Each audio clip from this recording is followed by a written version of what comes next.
Holidays-nale, adu namma GT Holidays da. GT Holidays, South India's #1 travel brand.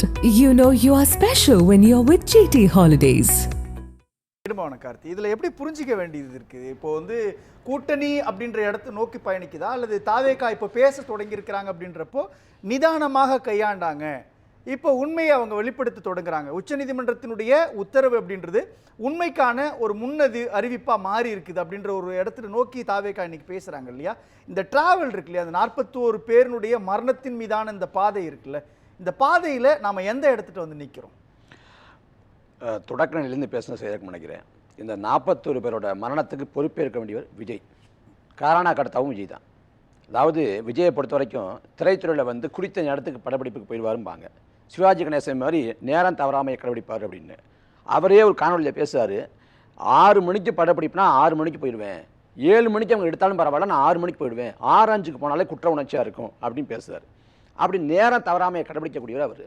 6 மணிக்கு படப்பிடிப்புனா 5:45 ஒப்பனையெல்லாம் போட்டுக்கிட்டு அலங்காரம் பண்ணிக்கிட்டு உட்காந்துருவார். ஆனால் இங்கே பாருங்கள், காலையில் 8:45 நாமக்கல்ல பரப்புரை அப்படின்னு அறிவிக்கப்படுது. அதுக்கு என்ன பண்ணியிருக்கோம்னா முதல் நாளே போய் தங்கியிருந்து பரப்புரை தான் மேற்கொள்ள முடியும். ஆனால் அவர் காலையில் கிளம்புறாரு. இங்கே யோசிச்சு பாருங்கள், அவர் வீட்டிலேருந்து விமான நிலையத்துக்கு ஏறக்குறைய 40 நிமிஷம், அங்கேருந்து திருச்சி விமான நிலையத்துக்கு ஏறக்குறைய 1 மணி நேரம், அங்கேருந்து நாமக்கல்லுக்கு 2 மணி நேரம், இதுலேயே 4 மணி நேரம் போயிடுது. அப்போ காலையில் 8:45 பரப்புரை காலையில் கிளம்பி போகிறதுக்கு வாய்ப்பே இல்லை. அது விஜய்க்கு நல்லா தெரியும். தெரிஞ்சிருந்தே காலைல கிளம்பி போறாரு. 8:45 பரப்புரைக்கு வருவாருன்ட்டு விடிய காலம் முதல் நாள் ராத்திரி போய் காத்து நடக்கிறாங்க. ஆனால் அவர் 8:45 பரப்புரைக்கு 8:50 தான் இங்கேருந்து கிளம்புறாரு. மதியம் 2:45 அங்கே போறாரு. அப்போ கால வேலை தாமதமாயிடுது. ஒருவேளை என்ன பண்ணலாம்னா காலை தாமதமாயிடுச்சு, அதனால இந்த பரப்புரை ரத்து பண்ணிட்டு நேரடியாக மதிய பரப்புரைக்கு 12 மணி கரூர் பரப்புரைக்கு போறேன்னு அறிவிச்சிருக்கலாம். அதுவும் செய்யல. அவர் 2 பரப்புரை மேற்கொள்ளிட்டு கால பரப்புரை தாமதமாகுது. மதியம் 12 மணி பரப்புரை அறிவிச்சுட்டு ராத்திரி 7 மணிக்கு மேலே போறாரு. இந்த பரப்பையில் அந்த காலதாமதம் இருக்குல்ல, இந்த காலதாமதம் எல்லாம் திட்டமிட்டு நிகழ்த்தப்பட்டது. இதுல என்ன நோக்கம்? நான் சொல்றேன், 41 பேர் உயிரிழணும், நிறைய பேர் மயக்கம் போடணும், நான் சொல்றேன், கட்சியுடைய தலைவர் நான் சொல்றேன். அதாவது அந்த நாள் முழுமைக்கும் விஜய் செய்தியா மாறணும். ஒரு நாள் முழுமைக்கும் ஊடகங்கள் விஜயே பேசிக் கொண்டிருக்கணும். அடுத்த ஒரு வாரம் விஜய் விவாத பொருளா இருக்கணும். அது திட்டமிட்டு காலதாமதம் செய்யப்படுது. இல்ல கரூருக்கு வந்தார்ல, கரூர்ல மாலை வழியில, சனிக்கிழமை மாலை வழியில ஜவுளி வர்த்தகத்துக்கான அந்த உழைக்கும் மக்கள் வேலை செஞ்சுட்டு அன்னைக்கு தான் சம்பளம் வருவாங்க. சனிக்கிழமை சம்பளம், வார சம்பளம். அந்த மக்களும் மாலை வேலையில தான் 6 மணிக்கு மேலே வீதிக்கு வருவாங்க. இப்படி எல்லா கூட்டத்தையும் திட்டமிட்டு அவர் காலதாமதம் செய்தார். அவர் நினைச்சிருந்தா ஒரு 3 மணிக்கு இது ஒரு வாரம் 2 வாரமா பேசிட்டோம். நான் பேசலங்க. இல்ல ஒரே நிமிஷம் முடிச்சது எனக்கு ஒரே நிமிஷம். இல்ல அவர் நேரம் என்ன கேட்டார் அப்படின்றதுதான் முக்கியம். இரவு 7 மணிலேருந்து இரவு 10 மணி வரை கேட்கிறாங்க. அந்த டைமுக்கான பாதுகாப்பு தமிழ்நாடு காவல் 3 மணிக்கு பரப்புற, 3 மணிக்கு தான் வரப்போறாரு. 3ல இருந்து 10னா 12 மணிக்கு எதுக்கு ஆட்களை திரட்டினீங்க? 12 மணில இருந்து எதுக்கு விளம்பரம் பண்ணீங்க? 12 மணிக்கு வரப்போறாருன்னு எதுக்கு புஷியானந்த் பேசினாரு? எதுக்கு சமூக வலைதள பக்கத்துல போட்டீங்க? திட்டமிட்டு காலதாமதம் செஞ்சீங்க. நீங்க சொல்ல போனா நீங்க கரூர்ல 40 நாமக்கலுக்கு எவ்வளவு தூரம்? 34 கிலோமீட்டர். மிஞ்சி போனா 1 மணி நேரத்துல வந்துக்கலாம். ஆனா எவ்வளவு நேரத்துல வந்தாரு? 5 மணி நேரத்துல வந்தாரு. போறப்ப கரூர்ல திருச்சிக்கு ஓடி போயிட்டாரு. அப்படியே 1 மணி நேரத்துக்குள்ள விரைஞ்சு போயிட்டாரு. ஆனா கரூர்ல நாமக்கலுக்கு கரூருக்கு வரதுக்கு ஏன் 5 மணி நேரத்துக்கு காலதாமதம் ஆகுது? அது தேர் போல அசைஞ்சு ஆடி வருது. ஏன்னா நாமக்கலுக்கு வந்துச்சு ஒரு கூட்டம், அந்த கூட்டத்தை அப்படியே அள்ளி கொண்டு வர்றாரு, விடியாலசு வர்றாரு. எதுக்கு இவ்வளவு கூட்டத்தை குருட்டுறாரு அப்படின்னா, இந்த பரப்புரையில கரூர் இருந்துச்சு, கரூர் இல்ல. திமுக இந்த ஒரு மாநாடு நடத்தினாங்கல்ல, திமுகவுக்கு போட்டியா நான் பண்றேன், நாங்க தான் திமுகவுக்கு சரியான போட்டி காமிக்கிறதுக்கு மிதமிஞ்சி அளவுல கூட்டத்தை கூட்டுங்கிற நோக்கம் இருந்துச்சு. வரேன் இல்ல நான் முடிச்சிடறேன். இருக்கு சரி, இந்த ரிப்போர்ட்ல இருக்காங்கன்னா இப்போ நீங்க சொல்றீங்க. இல்ல ஒரே நிமிஷம் ஈடுபாருங்க, புரியுது எனக்கு. தாமதமா திட்டமிட்டு வந்தாரு. இந்த நாமக்கல்ல இருந்து கரூர் வரும்பொழுது கூட்டத்தை திரட்டினாரு. அன்னைக்கு மாத சம்பளம், வார சம்பளம், அந்த சம்பளத்தை வாங்கிட்டு வரணும் எல்லாரும் அப்படின்னு காக்க வைக்கிறதுக்கான எக்ஸிகியூஷன் ப்ராசஸ் எல்லாம் இருந்துச்சுன்னு வச்சுங்களேன். எஸ்ஐடியோ அல்லது அருணா ஜெகதீசனோ அல்லது அமுதா ஐஏஎஸோ இதை ஆய்வு பண்ணி மக்கள்கிட்ட சொல்றதுல என்ன ப்ராப்ளம் வருது? ஏன் இதை செய்யல? இல்ல அவங்க சொல்லட்டும், நான் மக்களுக்கு சொல்றேன் கேளுங்க. இதுல அந்த காலதாமதம் திட்டமிட்டு செய்யப்படுது. அதுல மதிய வேளையில சாப்பாட்டு வேலை இருக்கு. அப்ப பிள்ளைகள், பெண்கள், முதியவர்கள் எல்லாம் இருக்கிறாங்கன்னா அவங்க சாப்பாட்டுக்கு என்ன ஏற்பாடு? 4 முழுக்க வெயில் அனுப்பாங்கன்னா அவங்க தண்ணி குடிக்க என்ன ஏற்பாடு? பெண்கள் இருக்கிறாங்கன்னா இயற்கை உபாதை கழிக்க என்ன ஏற்பாடு? தற்காலிக கழிப்பறை வைக்கப்பட்டிருக்காங்க, எதுவுமே கிடையாது. முழுக்க மக்களை ஆட்டு மாட்டு மந்தை கூட்டம் போல நினைச்சு 4 முழுக்க காத்து கிடப்பான் அப்படின்னு மக்களை அலட்சியமா மதிப்பிட்டாரு. அவர் பேச தொடங்குறப்ப காவல்துறைக்கு நன்றி சொல்லிட்டு பேச தொடங்குறாரு. வரிசையா 4 அவசர ஊர்தி போகுது. அவர் கண் முன்னே உடம்புல ஆடை இல்லாம ஒருத்தர் தூக்கிட்டு போறாங்க. இந்த பக்கம் கத்துறாங்க, அந்த பக்கம் கத்துறாங்க.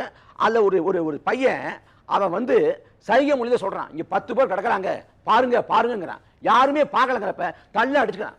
அப்ப அவர் கண்முன்னே ஒவ்வொரு ஆம்புலன்ஸா போயிட்டு இருக்குது, மயக்கமுற்றி விடுகிறாங்க.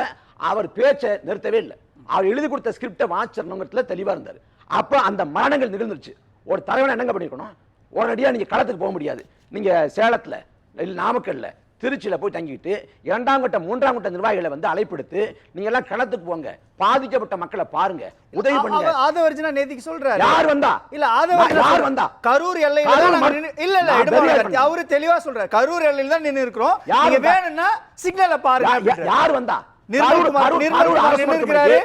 கரூர் அரசு நின்னு இருக்கிறாரு. அயோக்கியத்தனம்ங்க. கரூர் அரசு மருத்துவமனைக்கு நான் 3 மணிக்கு போயிருந்தேன். ஒரு தாவேக்காவை சேர்ந்த ஒரு ஆள் இல்ல. இல்ல அவங்க தான் காவல்துறை சொன்னா. ஆதவர்ஜனா சொல்றாரு. காவல்துறை சொன்னதே கேட்டாங்களா? காவல்துறை 50 மீட்டருக்கு முன்னாடி எடுத்து சொன்னாங்களே, ஏன் இடத்துல? காவல்துறை ஊரட்டு ஓடி போனாங்களா? சென்னைக்கு போக சொன்னாங்களா? கரூர் இருக்க வேண்டாம் சொன்னாங்க. சரி, நாளைக்கு ஒருவேளை தாவேக்கா வந்திருந்தாங்கன்னு வச்சுக்கோங்களேன், அப்ப திமுக ஆதரவாளர்கள் ஏதாவது வன்முறையை உருவாக்கி பதட்டத்தை உருவாக்கி போயிருக்குமே சொல்றாங்கல்ல, சதி கோட்பாடுங்கறாங்கல்ல. நான் என்ன கேக்குறேன், அந்த நிகழ்ச்சி வடநாட்டு ஊடகம் தொடங்கி தமிழ்நாட்டு ஊடகம் வரைக்கும் எல்லாம் நிரலி பண்ணாங்க. 60 ட்ரோன் கேமரா அந்த வான்வெளியில இருந்து கழுகு பார்வை காட்சி எடுக்கிறாங்க. அது மட்டும் இல்லாம விஜயோட பேருந்துல சிசிடிவி கேமரா இருக்குது. இது இல்லாம எல்லாரும் அலைபேசி வச்சு படம் பிடிக்கிறாங்க. லட்சக்கணக்கான வேண்டாம் ஆயிரக்கணக்கான கேமரா கண்கள். இந்த கேமரா கண்கள்ல ஒரு கேமரா கண்ணு கூட அங்க நடந்த சதி ஏன் தெரியல. கழுத்து பிடிச்சு எரிச்சான், காலை வச்சு மிதிச்சான், இல்ல கத்தி வச்சு கிழிச்சான், இல்ல வந்து ரசாயனத்தை அடிச்சான், ஸ்ப்ரே அடிச்சான், எதுவுமே பதிவாகல. நடந்தது வந்து விபத்து. இவங்களோட அலட்சியத்தால அந்த விபத்துக்கு தார்மீக பொறுப்பேற்று நான் மன்னிப்பு கேட்கிறேன், வருத்தம் தெரியும் சொல்லாம இதை வச்சு சதின்னு பேசுறது ஆகப்பெரிய மோசடித்தனம். விஜய்க்கு நான் முடிக்கிறேன், ஒரு 2 நிமிஷம் விடுங்க, 2 நிமிஷம். விஜய் வந்து ஒரு தலைவனாவும் தோத்துட்டாரு, ஒரு மனசாவும் தோத்துட்டாரு. நீங்க அன்னைக்கு கரூரை விட்டு போயிருக்க கூடாது. நீ சேலத்துல நாமக்கல்ல திருச்சி தங்கிட்டு 2ஆம் கட்ட காவல்துறை அழைச்சு போச்சு. அது சொன்னாரு அவரு. கரூர் இருக்க வேண்டாம் சொன்னாங்க, திருச்சி இருக்க வேண்டாம் சொன்னாங்களா? நாமக்கல் இருக்க வேண்டாம் சொன்னாங்களா? இல்ல மதுரை இருக்க வேண்டாம் சொன்னாங்களா? நீங்க அங்க இருந்துட்டு பக்கத்துல எங்கேயோ ஒரு மாவட்டத்தில் இருந்துட்டு 2ஆம் கட்ட 3ஆம் கட்ட நிர்வாகி அனுப்பி அந்த மீட்பு பணியை மேற்கொள்ள சொல்லி அங்க பாதிக்கப்பட்ட மக்களுக்கான என்ன பண்ணணுமோ ஈமச்சடங்கு காசு இருக்கா, அதுக்கு எல்லா ஏற்பாடும் பண்ணி கொடுத்துருக்கணும். நீங்க ஒரு கட்சியில என்ன பண்ணுவாங்க, 41 பேர் இறந்து போயிட்டாங்கன்னா பனையூர்ல 41 பேர் படத்தை வச்சு ஒரு மலர் வணக்கம் பண்ணிருக்கணும். ஆனா மலர் வணக்கம் பண்ண துப்பு இல்ல, ஆயுத பூஜை கொண்டாடப்படுது. ஆயுத பூஜை தமிழ்நாடு முழுக்க இறந்து போனவங்களுக்கு அஞ்சலி செலுத்தாங்களா? விஜய் வந்து ஒரு தலைவனா தோத்துட்டாரு, ஒரு மனுஷன் தோத்துட்டாருங்க. மனித தன்மையே இல்லைங்க. இதை வச்சு கேவலம் கட்ட அரசியல். 41 பேர் மரணத்துக்கு பிறகு கூட்டணி அமைச்சிருக்காங்க. அவர் கேட்கறது ரொம்ப நுட்பமான இடம் இல்லையா? நீங்க இதுவரை அனுதாபம் தெரிவிச்சிருக்கீங்களா, இரங்கல் தெரிவிச்சிருக்கீங்க? ஆயுத பூஜை கொண்டாடக்கூடிய இடத்திற்கு தாவேகா அவருடைய வீட்டுல நடக்கிறப்போ ஒரு இரங்கல் சொல்றதுல என்ன சார் ப்ராப்ளம் வருது? இந்த டீயை விட கப்பு ரொம்ப சூடா இருக்கு, ஏன்னு தெரியல. இங்க பிரச்சனை என்னன்னா இந்த மீடியா என்ன டீ விட கப்பு கூடாது. நான் இங்க டீயை பத்தி சொல்லிட்டு இருக்கேன். என்ன கேவலத்தனமா பேச கூடாது. 40 உயிர் போச்சு. நான் ஒரு கேள்வி கேக்குறேன். 40 உயிர் போச்சு. அது பொறுப்பேற்று பேச முடியல. டைம்ல குறைக்காதீங்க. நீங்க என்ன குறைக்காத. இல்ல வேண்டாம் இடமான கருத்து வேண்டாம். இடமான கருத்து வெறியாடு என்ன குறைக்காத. நிதானம் ரொம்ப முக்கியம். டைம் குறைக்காதீங்க. நிதானம் ரொம்ப முக்கியம். இடமான கருத்து இல்ல குறைக்காத என்ன இல்ல டைம்ல குறைக்காதீங்க. உங்களுக்கு அப்படி இடமான கருத்து சரி நான் கேக்குறேன் பாருங்க. இந்த மீடியா தான் இந்த மீடியா ஒரே ஒதுக்கி வச்சு இடமான கருத்து அண்ணா மீடியா அப்படி தோணுது. நான் மீடியா டைம் குறைக்காதீங்கன்னு சொன்னேன். உங்களுக்கு அப்படி தோணுதா? உங்க யாரும் சொல்றாங்களா என் டைமை குறைக்காதீங்கன்னு சொன்னா உங்களுக்கு குறைக்காதீங்கன்னு சொல்றதா? சார் ஒரே ஒரு கேள்வி கேட்ட கேள்வி ஒண்ணு சார், நியாயமான கேள்வி சார். அதுக்கு தான் பதில் சொல்றேன். 41 பேர் இறந்திருக்காங்க சார். நீங்க ஒரு இரங்கல் தெரிவிக்கலாம்ல, ஒரு அனுதாபம், ஆழ்ந்த இரங்கல். அந்த நேரத்துல இருக்கிறோம் சொல்லலாம்ல சார். அந்த ஆயுத பூஜை கொண்டாடுறீங்க சார். மீடியா ட்ரையலுக்கு பதில் சொல்ல வேண்டிய அவசியம் கிடையாது சார். ஆயுத பூஜை கொண்டாடுறது ஏன்? அது போய் அப்படி ஒண்ணு நடக்கல. துயரம் நடந்தா அப்படி ஒண்ணு நடக்கல. கொண்டாட்டங்கள் ஆயுத பூஜை கொண்டாட்டங்கள் நடத்தப்படவில்லை சார். அதுக்கு முன்னாடி நான் பல போட்டோஸ் காமிக்கிட்டுங்களா? தாவேகாவுடைய அந்த பஸ் மேல இரும்பு கம்பி மாதிரி போட்டு வச்ச மாதிரி எல்லாம் எடிட் பண்ணி டிவி சேனல்ஸ்ல போட்ட போஸ்ட் 10 நிமிஷம் டெலிட் பண்ண நியூஸ் எல்லாம் என்கிட்ட இருக்கு. இந்த எடிட்டட் போஸ்டுக்கு நான் பதில் சொல்ல அவசியம் கிடையாது.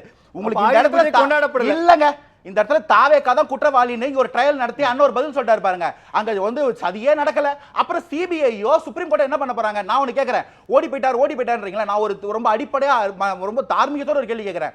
ஈழத்துல AK-74ல பயிற்சி எடுத்த அண்ணன் சீமானே நாங்க போர் நடக்கும்போது இங்க என்ன அவர் அங்க போர்க்களத்துல இருந்தாரு சார் இந்த இடத்துல என்ன பிராக்டிகல் ரெலவன்ஸ் அவரை கிளம்பி சென்னைக்கு போங்கன்னு சொல்றாங்க அவரை கிளம்பி சார் நீங்க மனித தன்மையோட பேசலாம் கேட்டீங்க ஆனந்த் ரொம்ப மனித தன்மையோட பேசலாம் ஆனந்த் இரங்கல் தெரிவிக்க சொல்றது போய் ஒரே ஒரு கேள்விதான் ஆனந்த் 41 பேர் நம்முடைய உறவுகள் இறந்திருக்காங்க ஆமா தாவேகா சார்பா ஒரு புகைப்படத்தை வச்சு ஒரு மலர் தூவுறதுல என்ன சார் இரங்கல் தெரிவிக்கப்பட்டு விட்டது 41 பேர் வீட்டுக்கு போயிடுங்க சார் நீங்க எங்களுக்கு நீங்க ஒன்னு ஃபார்மட் ரெடி பண்ணிட்டு ஒரு வீடியோ பண்ற மாதிரி நாங்க பண்ண நீங்க சொல்லாதீங்க சார் 41 பேர் வீட்டுக்கு போயிட்டு தமிழ்நாடு துயரத்துல இருக்கு அந்த துயரத்துல பங்கேற்க கூடிய தார்மீக பொறுப்பு சரி விஜய் சார் எல்லாரும் வீடியோ கால்ல பேசுறாரு அது எப்படி பேசுறாரு அது எப்படி பேசுறாரு பதில் சொல்லுங்க நீங்களே சொல்லுங்க தாவேகா ஆட்சிக்கு வருது சார் எல்லாரும் பேசியிருக்காரு அதை ஒத்துக்குறீங்களா அதுக்கு நாங்க பப்ளிஷ் கொடுத்திருக்கீங்களா நாங்க பப்ளிஷ் பிரஸ் ரிலீஸ் கொடுத்திருக்கீங்களா அத தாங்க நான் ஆரம்பத்துல இருந்தே சொல்லிட்டு இருக்கேன் நாங்க பிரஸ் கிட்ட சொல்லல பாதிக்கப்பட்டவங்க கிட்ட பேசுறோம் கோர்ட்ல பேசுறோம் பிரஸ் கிட்ட எதுக்கு சார் பேசணும் நீங்க பிரஸ்ல உட்கார்ந்து மீடியா டைப் பண்ணுவீங்க நாங்க ஏன் பண்ணனும்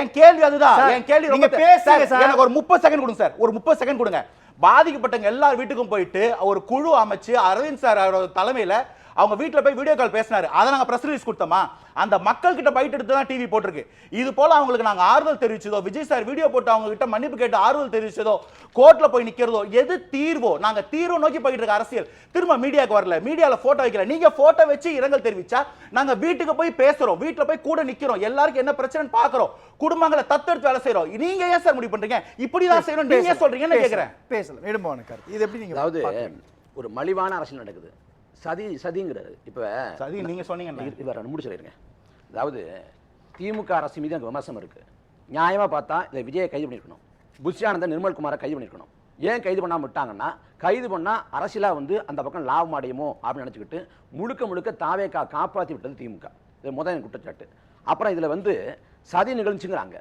புஷ்யானந்தன் முன்ஜாமீன் வாங்குறப்ப அவர் சொன்னதே இது தற்செயலாக நடந்த விபத்து இது காரணம் யாருன்னு சொன்னார்னா மதியழகனை கை கட்டினார் அவர் தான் பொறுப்பு அப்படின்னு கை கட்டினார் இப்போ ஏன் சதின்னு திரும்ப சொல்றாங்கன்னா விஜயோட தார்மீக பொறுப்பை வந்து மறைக்கிறதுக்கு ஐ ஸ்டாண்ட் வித் விஜய்னு 2வது 3வது நாள்லயே ஹேஷ்டாக் போட்டாங்க நியாயம் என்ன போட்டுக்கணும் justice for Karur tragedy justice for Karur incident justice for Karur people அது எழுதவே இல்லைங்க முழுக்க ஸ்டாண்ட் வித் விஜய் நாங்க ஏன்னா விஜயோட அரசியல் பிம்பத்தை காப்பாற்றணும் இப்ப அஜித் குமார் அடித்து கொலை செய்யப்பட்டார் தம்பி அதுக்கு வந்து ஸ்டாலின் நேரடி பொறுப்பு இல்லை ஆனா தார்மீக பொறுப்பு ஏன்னா ஸ்டாலின் ஆட்சியோட குளறுபடியால அந்த கொலை நடக்குது அப்ப ஸ்டாலின் மன்னிப்பு கேட்கிறாரு நமக்கு விமர்சனம் இருக்கு இதுல மட்டும் மன்னிப்பு கேட்கறீங்க மற்ற மரணங்களை விட்டீங்களே விமர்சனம் இருக்கு அப்ப ஐயா விஜய் என்ன சொன்னாரு சொல்றப்ப இது மாதிரி நீங்க இதுக்கு மன்னிப்பு கேட்டீங்க சரி இதே போல 24 பேர் மரணத்துக்கு மன்னிப்பு கேளுங்கன்னாரு அப்ப இதுல வந்து நீங்க அஜாக்கிரதையா அலட்சியமா இருந்தது விளைவுதான் 41 உயிர் போச்சு அப்ப 41 உயிர் போனதுக்கு குறைந்தபட்சமா தார்மீக பொறுப்பேற்கிறேன் நான் வருந்துறேன் மன்னிப்பு கேட்கிறேன்னு சொன்னா ஒண்ணு குறைஞ்ச மாட்டீங்க ஆனா கடைசி வரைக்கும் அதை செய்யல